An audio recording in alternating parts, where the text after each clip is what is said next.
நான் திரும்ப வந்த உடனே தூத்துக்குடி டவுனுக்குள்ள ஏகப்பட்ட பட்டாசு வெடிக்கும். அதுல சிக்கிறவெல்லாம் சிதம்பரம் ஆயிருவீங்க.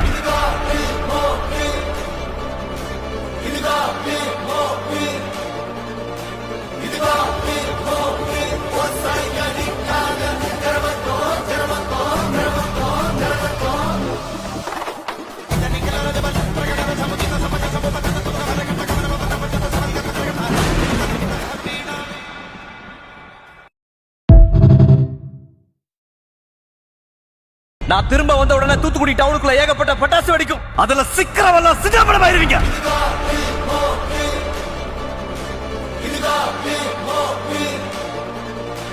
இதுதான்